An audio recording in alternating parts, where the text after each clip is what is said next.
Talk about the Los Angeles Chargers. I really just want an excuse to talk about the Chargers and what they're doing in free agency. So let's just get into it. We saw what happened last season. It was the first year with Coach Harbaugh and your new general manager underneath this brand new administration, but you were still dealing with problems from your former general manager and Tom Telesco. Tom Telesco had some solid first round picks, but later on in the NFL draft, he was not hitting on those picks. You see Coach Harbaugh come over, and you knew what he was going to do day one. He was going to establish the line of scrimmage. That's why he selected Joe Alt in the first round. And that has been a huge problem with the Chargers since Justin Herbert got into the NFL. And even with Phillip Rivers, their offensive lines were very inconsistent. And when their offensive line protection was bad, it was bad. From last season, their offensive line in the interior, it wasn't the best. It was one of the weakest interior groups in the NFL. Now, you still have Joe Alt, who's on his rookie deal. Rashawn Slater is on the contract also. Part of the reason to why you see the Chargers not going out there making moves or bring in talents like DK Metcalf or trying to go out there and sign Devontae Adams, they don't have that much money to play with. You just signed Dante Jackson to a 2-year deal. You just signed Najee Harris to a 1-year deal. And it could be up to $10 million. Right now, the baseline of that deal is $9.5 million. And he's a very good power back. They don't have money to go out there and just give it out to the best wide receivers. They were not in the running to bring in Chris Godwin because they'll have to overbid to bring him in. And he was going to go back to the Tampa Bay Buccaneers regardless. He left $20 million on the table just to go back to Tampa Bay. He had the chance to go to the Patriots. You have Cooper Kupp. He's a free agent right now. Does he fit the system with Greg Roman and this offense? And that's where I'm going to start. Before I get into Najee Harris and the Dante Jackson signings, when I look at the offense, they need so much help around Justin Herbert. We know what Justin Herbert was able to do in the regular season. Justin Herbert had 3,870 passing yards. That was the 9th most in the NFL. Usually, when you're dealing with Greg Roman, you're not going to have a quarterback throw within the top 5 in terms of yards and in terms of attempts. So the days of seeing Justin Herbert go out there and throw the football all over the place and having over 30 passing touchdowns in the season, I don't think that's going to happen with Coach Harbaugh and Greg Roman because they love to get you in and out of the game. They love to control the clock and beat you up. But when you look at Justin Herbert, he needs a lot of help on the outside. 23 passing touchdowns to 3 interceptions in the regular season. We know what happened in that playoff game against the Houston Texans. He had 4 interceptions in that matchup. Not every interception was on him. Will Dissly did drop a pass that went for an interception, but Justin Herbert did not have his best day in that matchup. Ladd McConkey was the only wide receiver that was getting open. He was the only one. When he was throwing the football to Quentin Johnston, he had a cornerback right on his hip. You need to bring in someone like a Cooper Kupp, and he is way behind his prime. He's dealing with a lot of injuries, but right now, he could do a better job inside the slot. And even on the outside in certain situations and certain formations of separating than Quentin Johnston. And there is still talent there with Quentin Johnston, but the lack of catching at times, with the concentration drops, the fact that he can't separate and just get open like Ladd McConkey, that's a cause of concern. They made a huge mistake by selecting him over Zay Flowers. And that's not on Coach Harbaugh. That's not on the current administration. That's on Tom Telesco for selecting him over Zay Flowers, which was a very weird pick at the time because you already had Mike Williams and Keenan Allen on your roster. But look at Quentin Johnston. I want him to be a very good wide receiver. But right now, he's a solid number 2 at best. He'll be better off as a number 3 wide receiver. He may never be that true number 1. I don't think that he will be because of the drops, but we'll see what can happen. He did have a better year in year number 2, but the drops, when they start to happen, it hurts his confidence. You see, he'll tuck his head down. He's out for the rest of the game. Look what happened against the Baltimore Ravens. If he goes out there and he catches the football and he had a major drop on 4th down, he could possibly go score because he's very good in open space. They could turn the game around. But it's those drops, and when he has one, it continues to happen. Just like how a quarterback, they have one interception similar to Brett Favre. You knew another one was coming down the line. It's like it's contagious with him.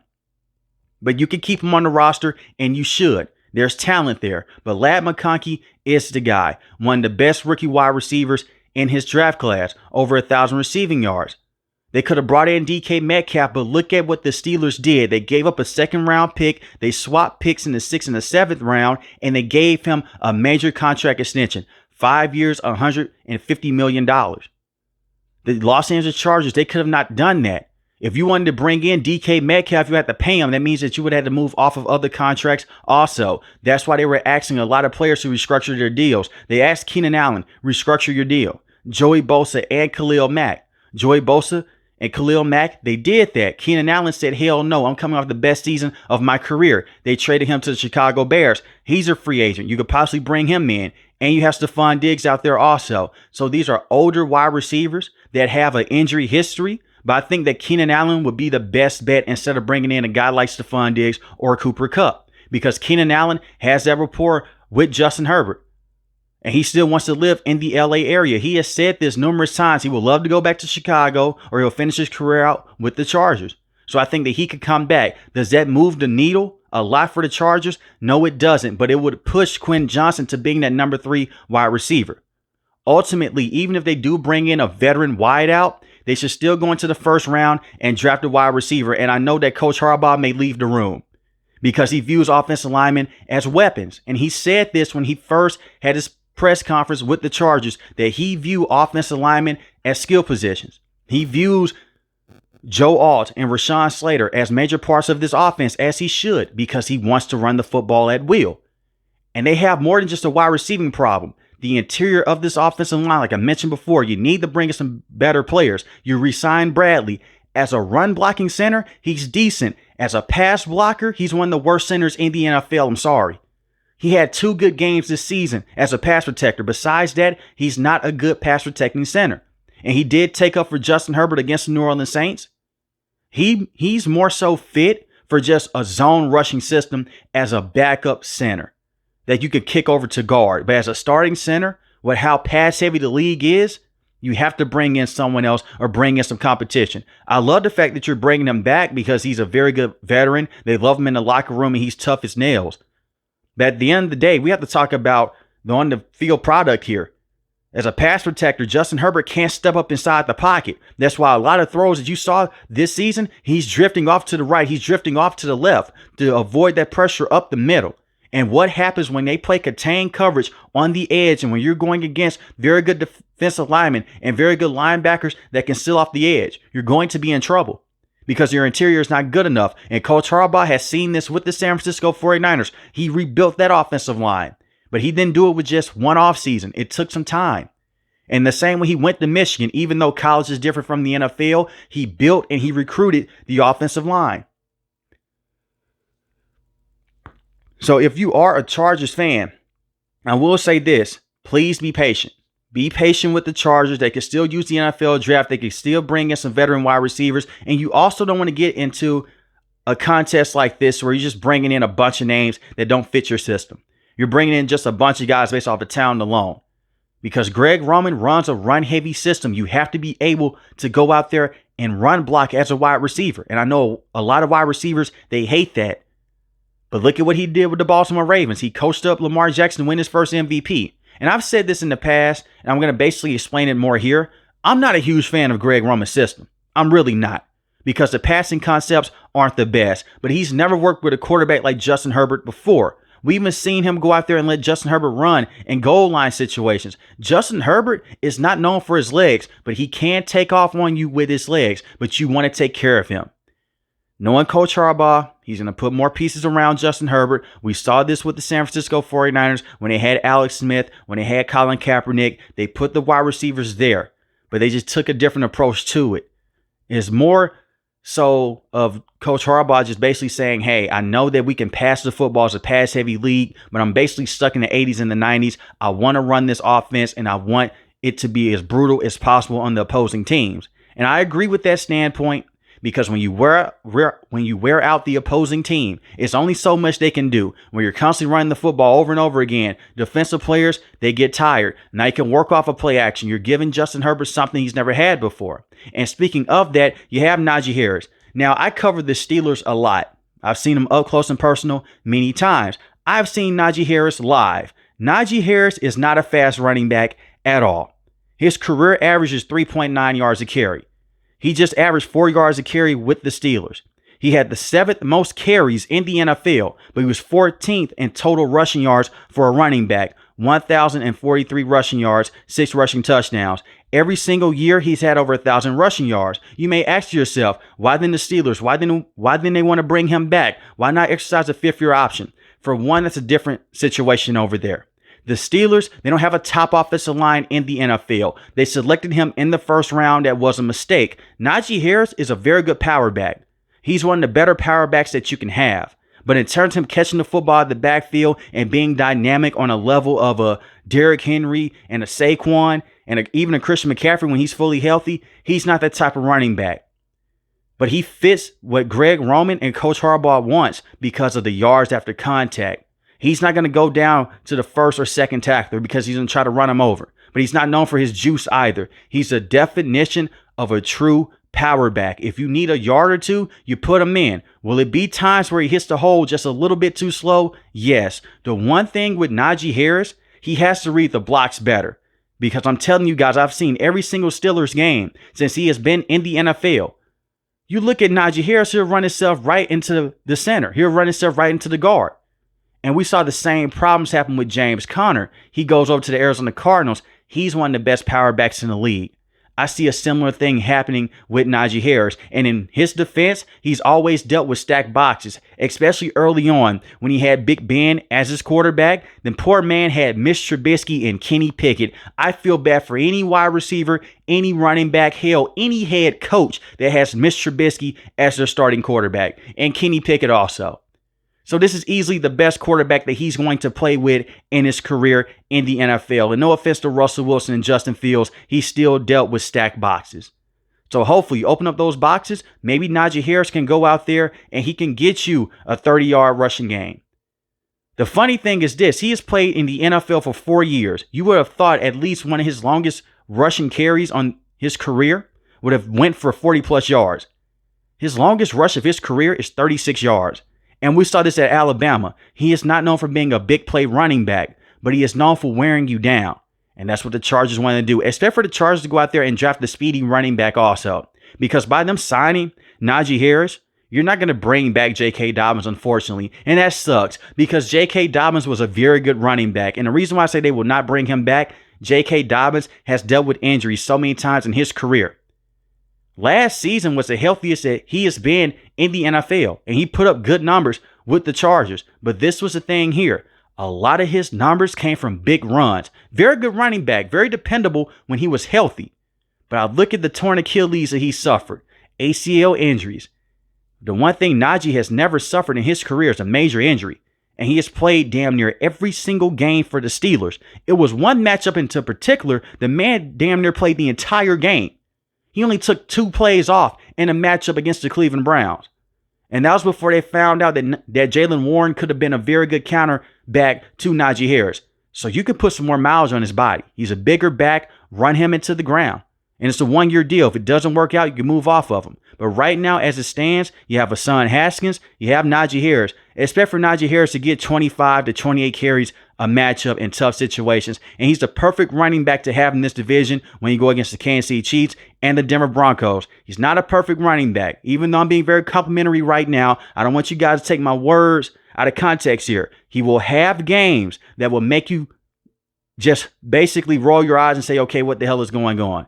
Because there's a lot of games with the Steelers, only 3 yards a carry, only 3.5 yards a carry. He's not that home run hitter, but he's reliable and he's dependent. He's going to be able to go out there and have success in this system with Greg Roman. Fix the interior of this offensive line, bring in another wide receiver, bring in another running back. Those are the keys for the Los Angeles Chargers this entire offseason. And I've said this in every single video since Monday. If your favorite team is not making the right moves, in your opinion, in free agency, you have the NFL draft. And really, all of this stuff is just speculation until the regular season starts. It's just fun to talk about. I see a lot of people in my comment section about the Texans video. They'll figure things out. What happens in week 1 can always change.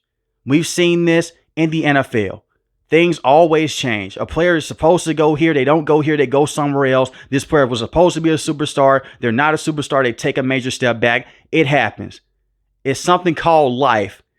And this is a different type of life because it's football. We've seen this in every single sport: baseball, football, soccer, every single sport. You have these teams that come out of nowhere. You have these players that come out of nowhere. It happens. The same with Ladd McConkey. Who thought that Ladd McConkey was going to come out and be a star wide receiver in year number 1? And if you thought he was going to be a star wide receiver, shout out to you. I thought he was going to be very productive. I didn't see him having over 1,000 receiving yards and being the number 1 option every single week. But when I look at the defense for the Chargers, Joey Bosa is gone. It's bittersweet because he started off his career with the Chargers. He's the last San Diego Charger, by the way. He was a very good player for the first 3 to 4 years of his career. It's the injuries that have hurt him. And the injuries have hurt him so bad, he was a rotational pass rusher. You would have thought that Joey Bosa was going to go out there and play every single snap for the Chargers. And when they took him off the field, they'll take a major step back. That was not the case. With him off the field, the pass rushing percentage was better with Thule, Bud Dupree, and also Khalil Mack. Joey Bosa has basically become a very good run stopper, and he can put pressure on the quarterback every now and then. We saw this against the Kansas City Chiefs. We saw this against the Denver Broncos. He wasn't doing much. Khalil Mack has become the number 1 pressure guy with the Chargers over the last few years. And Thule just came out this season, and he's been phenomenal. Thule had 8.5 sacks, 1 forced fumble. And you still have Bud Dupree. You can bring him back. That's a very good rotation. It was time to move on from Joey Bosa. He restructured his contract. They gave him his money. Then they said, man, you know what? It's time to move to a different direction. I wish him nothing but the best of the Buffalo Bills. Over there, he's going to be a rotational pass rusher. Maybe the Chargers go out there and they bring in a man like Von Miller. And Von Miller has dealt with injuries in the past. He's a solid rotational pass rusher now. And that's crazy to really think about because Von Miller is a Super Bowl MVP, Defensive Player of the Year. But that's just how the NFL works. You get older, you deal with injuries, you're not the same player. But them moving off of Joey Bosa is not this major gut punch. It's a lot of sentimental value there if you're a Chargers fan because he's been here since he's been drafted.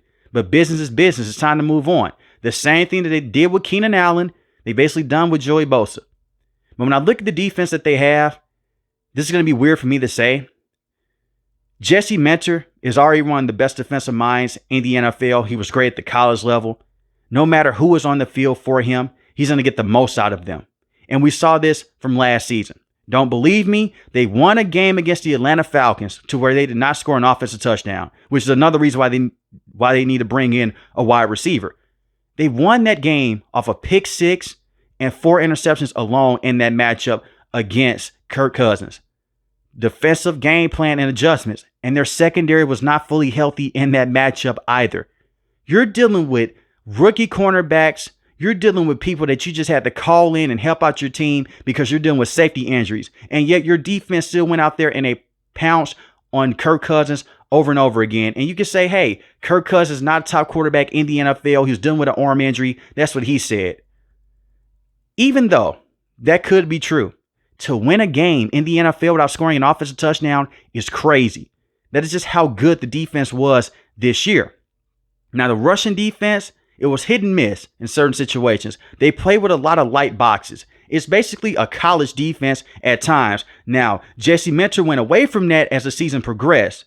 And when he's dealing with those injuries at the safety position, they can be good against the run, against certain teams.